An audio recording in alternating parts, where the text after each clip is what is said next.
Hey guys, welcome back to another multiplayer round. We got a stacked card here today. MM93, Deskjock, and Aaron Christensen. We're starting out with Northern Breeze. I'm going to take my hope in there. And realistically, I do a lot of hoping on this throw because I don't have that dialed very well. Looks like it does get to the ice okay. And I'm going to be in here for this birdie. Deskjock looks like, unfortunately, got some of the bad bounce on that green and dropped off. It's not an easy drop zone to make. It's a little ways back there. Hopefully he can do it. Yeah, he does get it with the one wind. This is going to be a tough round, losing any strokes to get them back. Obviously, Mark, top player and a lot of multiplayer. Aaron and Deskjock as well, both very strong players. So we're going to have to, I don't know, we're not going to have to play aggressive, but we can't take silly mistakes. And we can't lay up too much because we're going to lose strokes to laying up. Get that in there, birdie. Laying up on something that most of these guys are going to be getting birdies on is going to be lost strokes really quickly. Like Aaron's up there, he should be able to toss in for his birdie. Now move to the last Northern Breeze hole. Excuse me. Yep, all tied. Oh, not all tied up after two. Deskjock down one after two. Myself, Aaron, and Mark up at the top. Looks like a lot of par threes. I think Grizzly Gulch was in here somewhere. I don't remember where exactly. This 3-wind is pushing me hard into the rock. So I'm going to start this. Let's see. I should aim different, but I know the hyzer angle is better. Anhyzer, so I'll give that plenty of anhyzer and make sure it pushes it back in and does stay safe. Obviously, ace would have been nice there, but it's not something I even feel confident getting. And so I didn't need to worry too much about running that. Let's make sure I can get this one in.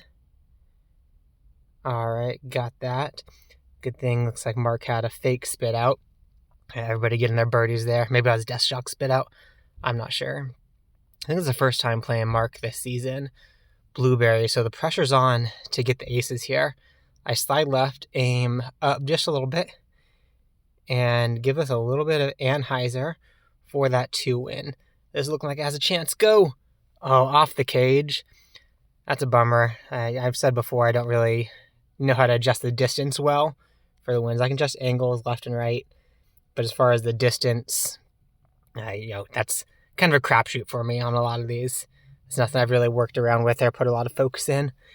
Definitely can be something. I'm sure I can improve my game, spending a lot of time on courses like Blueberry Thicket, getting those ace lines. That's just frankly not that fun to me to get those ace lines in.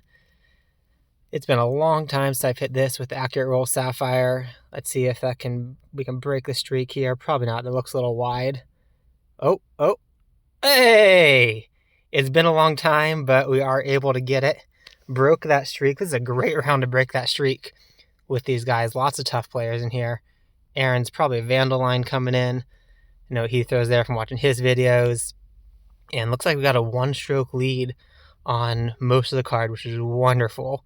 I don't even know the last time I hit that ace. I guess it needs to look like it's coming in too wide in order to get there just right. Let's get to hole 6 here is hole 5. This is the Warship right on top of the basket. And about a full disc of anhyzer, I think.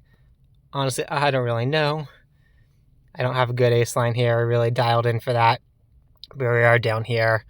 Who took that back? That was Mark taking that stroke back. That can be expected. He threw something very direct at that. I wonder what his line was. I know he has a very unique bag. We can take a look at the end. I know Mark has talked about his philosophy of throwing high-speed drivers but powered down in order to fill those kind of fairway and mid-distance slots. We're ending here on Grizzly. Take this Sapphire right at the bottom chevron on the right tip of that tree. Just give a little bit of anhyzer, counteract that wind. It's an ace line if I get it right, but I've messed this up so much lately and gone OB and lost strokes that way that I'm not going to mess around. Oh, don't tip that down. Take that right back up.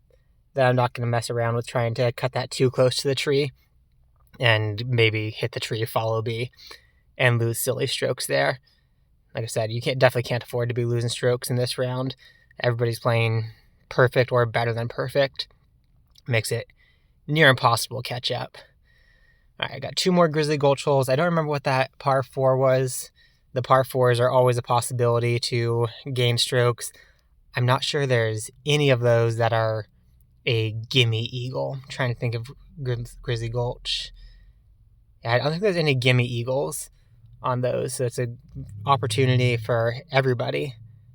Let's get this one in to get that eagle or the birdie on those. Definitely some easier birdies than other. I think Grizzly Gulch 3 is a pretty easy eagle.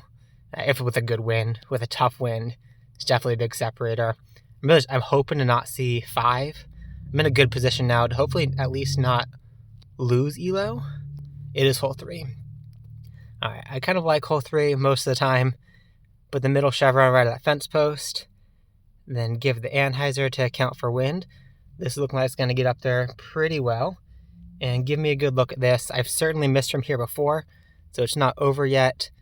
I'm going to add about 20 feet to that distance and throw the 60 power. Did get that eagle, so at least not losing ELO here. Everybody in for their eagle. Cool, so we got a little ELO there. Always fun when we get to tie mark. And, oh shoot, I forgot to look at his bag. Right. Always fun to get a tie mark and have a good game there. Got a lucky ace that I haven't gotten for a while. Hope you enjoyed watching. Hope you can stay bogey free.